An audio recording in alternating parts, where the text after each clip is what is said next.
Euroregione.news.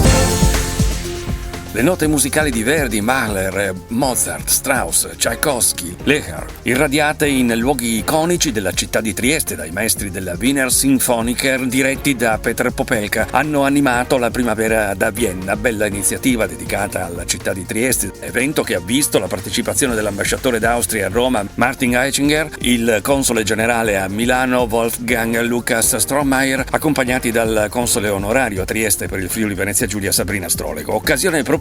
per ascoltare buona musica magistralmente eseguita, ma anche per lanciare nuove idee sul piano della cooperazione. Una qualificata delegazione guidata dal presidente della Carinzia Peter Kaiser e dal console generale d'Austria a Milano si è incontrata con il governatore del Friuli Venezia Giulia Massimiliano Fedriga, accompagnato dal capo di gabinetto Sandra Sodini, dal portavoce Edoardo Petiziol e da Francesco Gambassi, presidente del Teatro Stabile del Friuli Venezia Giulia presso il Politeama Rossetti, e dal sovrintendente del Teatro Verdi di Trieste Giuliano Polo. In collegamento dalla Carinzia i responsabili degli enti teatrali Mattias Walter e Aaron Steele. L'idea portata dagli austriaci al tavolo del governatore è un raccordo tra i teatri di Klagenfurt, Trieste, Lubiana e Graz per costruire un sistema coordinato di accessibilità e fruizione comune alle proposte teatrali, per esempio con la creazione di una card Alpe Adria e un sistema di sconti reciproci, come hanno proposto i responsabili degli enti teatrali carinziani, per l'accesso ai teatri ma anche ai musei. Un progetto, secondo Kaiser, che rafforza la già proficua cooperazione tra Friuli Venezia Giulia e Carinzia, sancita anche ultimamente dalla proroga dell'accordo di mutua assistenza nel settore della protezione civile, sottoscritta a Venezia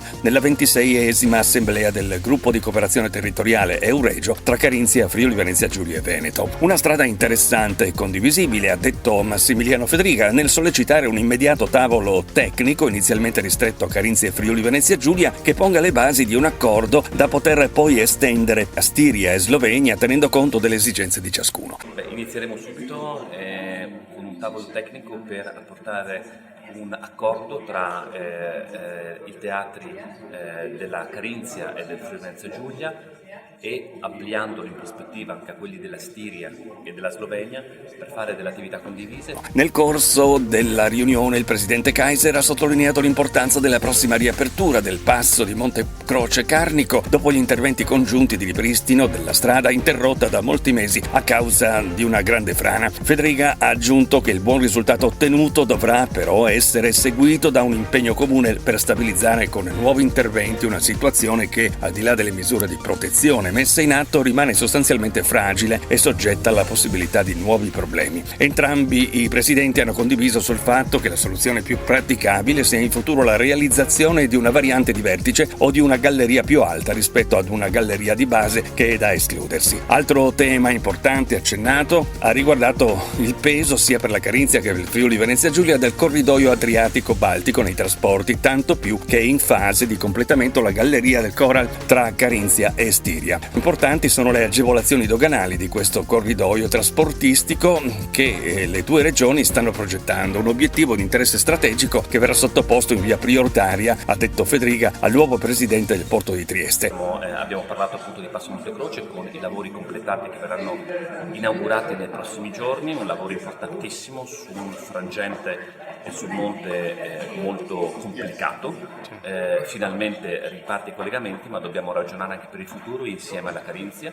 E infine quello che riteniamo strategico, i rapporti tra Carinzia e Friuli Venezia Giulia attraverso il porto di Trieste, per favorire tutti quei collegamenti logistici che sono indispensabili per l'Austria ma anche per il Friuli Venezia Giulia stesso. Da parte austriaca sono partiti due inviti al governatore del Friuli Venezia Giulia, il primo a partecipare al ricevimento ufficiale che gli austriaci hanno deciso di organizzare a Trieste il 24 ottobre in occasione della loro festa nazionale del 26 ottobre per suggellare l'amicizia tra Friuli Venezia Giulia e il paese d'Oltralpe, in particolare con la Carinzia. Il secondo invito è ad essere presente a Bruxelles per la celebrazione dei 20 anni di apertura dell'ufficio diplomatico di collegamento austriaco e per i 30 anni dall'adesione dell'Austria all'Unione Europea.